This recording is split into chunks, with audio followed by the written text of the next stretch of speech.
Hello everyone and welcome to Real History. I am your host, Jared Frederick, and I'm joined for this special episode at D-Day Conneaut with the host of World War Wisdom.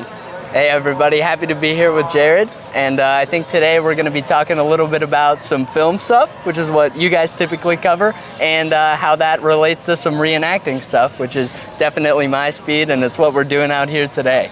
So we're at the perfect venue to be discussing this here at D-Day Conneaut in Ohio, one of the largest World War II reenactments to be found on the planet. And as we think about how this historical event has been depicted in cinema over the years, it's been portrayed in a variety of different flavors throughout the generations. One of the first that I ever saw that comes to mind is a movie from 1956, which is called D-Day, the 6th of June. And it's not a great movie. It's about a love triangle between a British woman, an American officer, and a British officer. And then it culminates with those two men having to put their differences aside to participate in the invasion together, which is just a bunch of malarkey when you think about it. I have to admit, I have not seen that one. Is it worth the watch? You should see it at least once, just out of pure curiosity. Put it on the list. Yeah. One of the absolute greatest, though, is The Longest Day from 1962, produced by Darryl F. Zanuck. This is not a movie without its flaws. It takes liberties, it condenses storylines, but just the sheer scale of it is so impressive. A cast of thousands, in some cases filmed in the actual locations throughout Normandy. We've done a full review of it on Real History. It's definitely worth checking out if you've never seen it. There are some lesser-known films about D-Day as well. There's one from the 1970s called Overlord. That, too, is not a really great one. It's more of a psychological drama about how soldiers, in this case a British soldier, prepares for war. And throughout the 80s and in the first half of the 1990s, there's not too many World War II films after the Vietnam War. That all changes, though, with Saving Private Ryan in 1998, which got so many young people, myself included, further interested in history. And then, of course, Band of Brothers is the spin-off of that, which also magnificently portrays the Normandy invasion. So here, too, those are films not without our flaws, as we've discussed on Real History. But the important thing is that they get people interested. It got veterans to open up and talk about their experiences, and it served as a gateway for an up-and-coming generation of historians. And I think for that reason, all of these films are worth talking about. Absolutely. Yeah, and for us as reenactors, obviously you said this is the perfect place to talk about this at this reenactment. When we're out here talking to people about what actually happened in D-Day and the Second World War in general, it's such a helpful tool for us to have movies, even with their slight inaccuracies, that tell the story properly and show some of the details that are sprinkled in there, like Band of Brothers, Saving Private Ryan, The Pacific. And that's a great tool for us to tell people, oh, you know, this item here, well, you know that scene in Saving Private Ryan when they're using it. And it really helps people connect the dots when you've seen it on the big screen. Obviously, there's some things on the big screen we can't replicate in reenactments. And then they get to come here and see it in person, where there's things that they see in person that you can't see in the movies. So it's really a piece of the puzzle, and linking those two things together, I think, helps somebody who maybe hasn't done the research on World War II or is just getting into it. It starts connecting those dots and giving a more well-rounded picture of what happened. Absolutely. I always think film is a useful reference point. I draw those sorts of conclusions in the classroom all the time. And I think in a way historians are duty-bound to use movies as conversation pieces to further people's understanding or to offer context or clear misconceptions. So, absolutely. Good conversation to have. Yeah. So speaking of misconceptions, we wanted to talk about some of the things that are maybe not misconceptions, but things that maybe happened at some point and appear in films that have become blown up due to their being on the big screen. Classic war movie tropes. Yes, absolutely. Absolutely. Said it better than I did. So at a reenactment like this, you'll see many of those little tropes from the big screen popping up, even on reenactors. So what comes to mind? Well, I got the help of my unit with this, and we tried to make a list, not all inclusive, but a couple of the biggest things we could think about that you see at reenactments that maybe popped up from the big screen. So Okay. I'm gonna pull out some photos. All right, I'm looking forward to the list Don't here. accost me.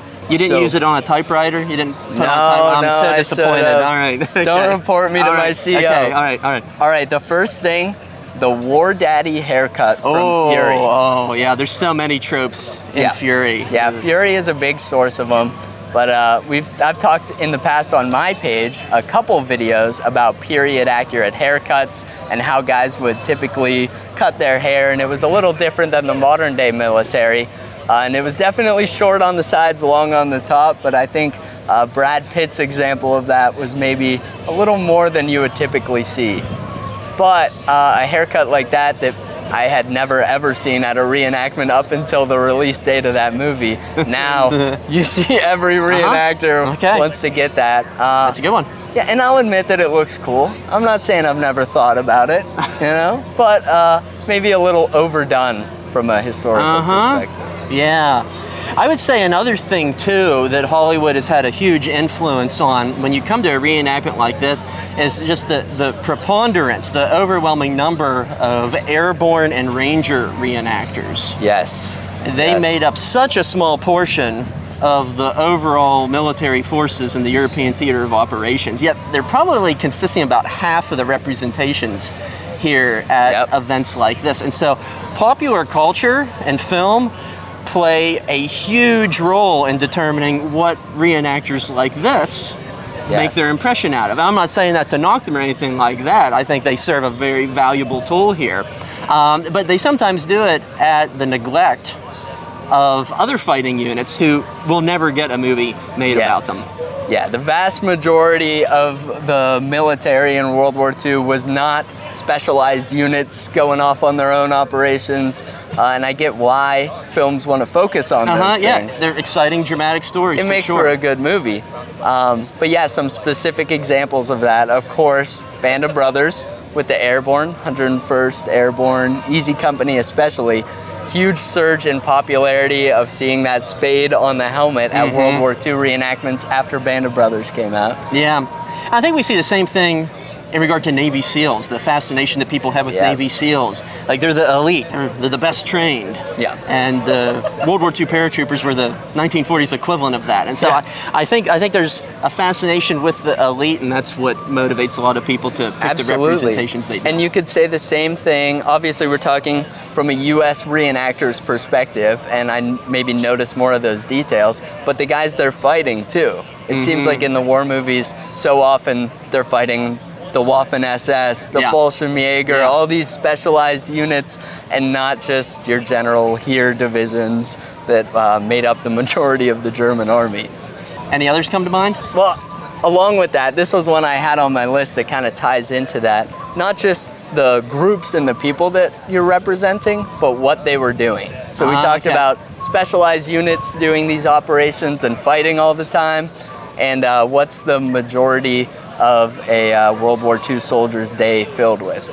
Not action and combat, not running behind enemy lines. Lots of tedium. Yeah, not jumping out of airplanes. Lots of paperwork. Yeah, paperwork and eating your rations, and a lot of marching and sitting in the back of trucks and waiting around camp.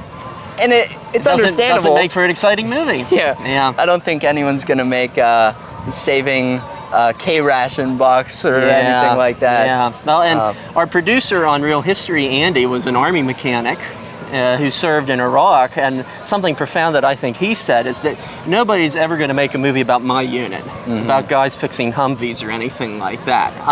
So I think it's important to consider those other facets of service. It's not just elite guys, it's a team effort, and I think reenactments are really good venues to discuss that sort of stuff. I agree. Yeah, we kind of see the tip of the iceberg on the big screen, and maybe not the Red Ball Express, the mechanics, the supply lines, and those guys in those elite units.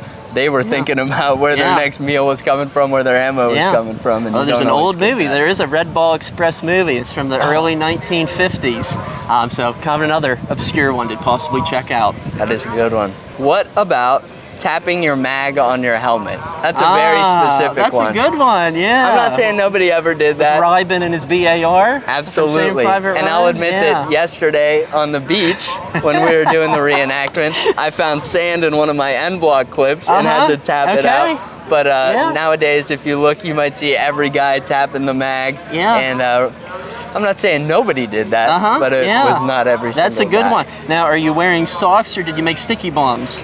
Oh, that's a good one. Yeah? I do have my socks on. Okay, that's good. That's good. Them. Every GI needs several pair of dry socks. Feet, hands, neck, balls, extra socks, clothes and all. Okay, we all remember that one. That's Absolutely. I'm glad to hear it. Yeah, and I will say in the past, I don't know that anyone was actually dipping a sock in axle grease like you see in Saving Private Ryan, but they do sell replicas of those. And one time, I have a video on my page of me hucking one into a German half-track at a reenactment. So thankfully, I didn't even have to sacrifice one of my own socks for that. And the list goes on and on and on, and they fold into other war movie tropes and the sort of platoon-type movies. You always have the guy from Brooklyn.